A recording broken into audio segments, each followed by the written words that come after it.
কর্মব্যস্ততার মাঝেও মানব সেবায় ব্রত হয়েছেন বিশিষ্ট চিকিৎসক তথা সমাজসেবী আব্দুল করিম।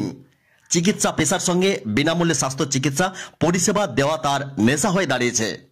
নলহাটির কয়থা গ্রামের চিকিৎসক সমাজসেবী আব্দুল করিম, তিনি বর্তমানে বিহার রাজ্যের পূর্ণিয়ার ম্যাক্স হাসপাতালের চিকিৎসক। তিনি তার কর্মব্যস্ততার মাঝে সময় করে ছুটে যান প্রত্যন্ত গ্রামগঞ্জে। সেখানে অসহায় দুস্থ মানুষের বিনামূল্যে স্বাস্থ্য পরীক্ষা করে রোগ নির্ণয় করেন। প্রত্যন্ত গ্রামের মানুষগুলো কেমন আছেন, কি অবস্থায় আছেন, তার খোঁজখবরও রাখেন। একেবারে যারা দুস্থ অসহায় তাদের বিনামূল্যে ওষুধপত্রও দেন। শুধু চিকিৎসা পরিষেবা দিয়ে তিনি ক্ষান্ত নন, প্রতি বছর শীতের সময় অসহায় দুস্থদের শীতবস্ত্র বিতরণ করতেও তাকে দেখা গেছে। সেই সঙ্গে ঈদ ও পুজোর সময় শাড়ি জামাকাপড় বিতরণ করে মানুষের পাশে থেকেছেন। কখনো আবার গরিব পরিবারের মেয়ের বিয়ের জন্য খরচও জুগিয়েছেন। সেই অসহায় পরিবারের পাশে থেকে বিয়ের দায়ভার ভাগাভাগি করে পরিবারের সহায় হয়েছেন। যেখানে চিকিৎসকেরা কর্মজীবন শুরুতেই সমাজে দুস্থ ও অসহায় মানুষের সেবা করার জন্য চিকিৎসা পেশাকে বেছে নেন, কিছুদিন যেতে না যেতেই স্টেথোস্কোপে হাত পাততেই অর্থলোলুপতার শিকার হয়ে প্রাইভেট চেম্বারে বসে লক্ষ কোটি টাকা রোজগার করে বিলাসিতার সঙ্গে আলিশান জীবনযাপন করেন। সেখানে নামী হাসপাতালের এই চিকিৎসক আব্দুল করিম বিলাসিতাকে ঝেড়ে ফেলেছেন। গোটা বিশ্ব যখন করোনা মহামারীর শিকার, তখন কিন্তু একেবারে নিম্নবিত্ত পরিবারগুলো নিঃস্ব হয়ে পড়েছেন। সেই সব মানুষ কি খাবে, কি পড়বে, পরিবারের অসুস্থ রোগীর চিকিৎসা কিভাবে করবেন? এলাকার কয়েকজন পরিচিত মানুষের কাছে সেই হাহাকার পরিস্থিতির কথা শুনে তিনি আর নিজেকে স্থির রাখতে পারলেন না।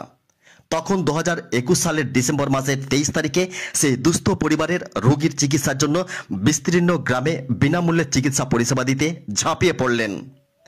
এলাকার সেই স্বনামধন্য চিকিৎসক তথা সমাজসেবী আব্দুল করিম প্রত্যন্ত গ্রামগঞ্জে একের পর এক চিকিৎসা পরিষেবা দিয়ে আসছেন, যার জন্য স্বাস্থ্যমন্ত্রী দ্বারা তিনি পুরস্কৃত হয়েছেন। সংবাদটি সম্প্রচারিত হওয়া পর্যন্ত ইতিমধ্যে আনুষ্ঠানিকভাবে বিভিন্ন জায়গায় 320টি স্বাস্থ্য পরীক্ষা শিবির করে চিকিৎসা পরিষেবায় নজিরবিহীন দৃষ্টান্ত স্থাপন করেছেন। শুধু তাই নয়, আনুষ্ঠানিকভাবে চিকিৎসা পরিষেবার বাইরেও তিনি বহু মানুষের চিকিৎসা পরিষেবা দিয়ে মানুষের পাশে দাঁড়িয়েছেন বলে তার হিতাকাঙ্ক্ষীরা জানিয়েছেন।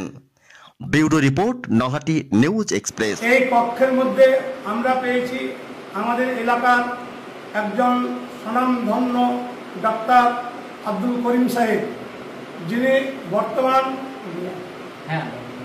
পূর্ণিয়াতে পূর্ণিয়া হসপিটালে যিনি সেবা কাজে অর্থাৎ চিকিৎসার কাজে নিয়োজিত আছেন। তিনি মাঝে মধ্যে আমাদের এলাকায় বিভিন্ন গ্রামে ক্যাম্প করে থাকেন এবং নিজ ইচ্ছায় নিজের শ্রম দিয়ে বিনা পয়সায় চিকিৎসা করে থাকেন।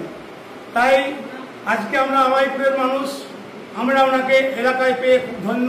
যে আল্লাহ সুবহানাহু ওয়া তাআলা আমাদেরকে যে জিনিসটা করেছেন সেটা হচ্ছে যে সব থেকে বড় নিয়ামত বা সম্পদ সেটা হচ্ছে স্বাস্থ্য।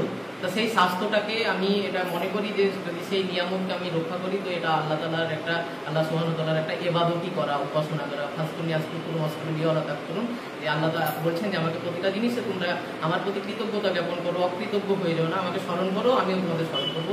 আমি এই চিকিৎসার মাধ্যমে আমি প্রতিটা গ্রামে পৌঁছানোর চেষ্টা করি এবং সেখানে যে মানুষগুলো সুগার, প্রেশার, থাইরয়েড এই টাইপের অনেক রোগ আমাদের যেগুলো পরিবেশে দেখা যায়, কমিউনিকেবল ডিজিজ, সেই কমিউনিকেবল ডিজিজগুলো শুধু আমরা করি একটা স্ক্রিনিং করতে পারি যে হ্যাঁ এ কখনো মাপেনি, অথচ একদিন দেখা গেল যে সে স্ট্রোক হয়ে গেল বা এই টাইপের বিভিন্ন বড় বড় ব্যাধি। কিন্তু সেগুলো যদি একটা স্ক্রিনিং করা হয় আমার অন্য কিছু লক্ষ্য নেই। আজকে বছর 4 থেকে আমরা এই পরিষেবা দিচ্ছি এবং আগামীকালেও ইনশাল্লাহ যদি আমাদেরকে এরকম মানুষজন সবাই আমাদেরকে সাপোর্ট করে, এই নিয়ে আমাইপুরে আজকে দ্বিতীয়বার আমার আশা হচ্ছে। যাই হোক, খুব ভালো লাগলো, গ্রামের মানুষজনও খুব ভালো এবং আমাদের মৌলানা সাহেবের তো কোনো কথাই নেই, ইমাম সাহেবের কোনো কথাই নেই। বাকি ঠিক আছে, আমি আমার স্বাস্থ্য পরিষেবা আরম্ভ করছি আবার, এই বলে আমি আমার বক্তব্য শেষ করলাম। আসসালামু আলাইকুম ওয়া রাহমাতুল্লাহ।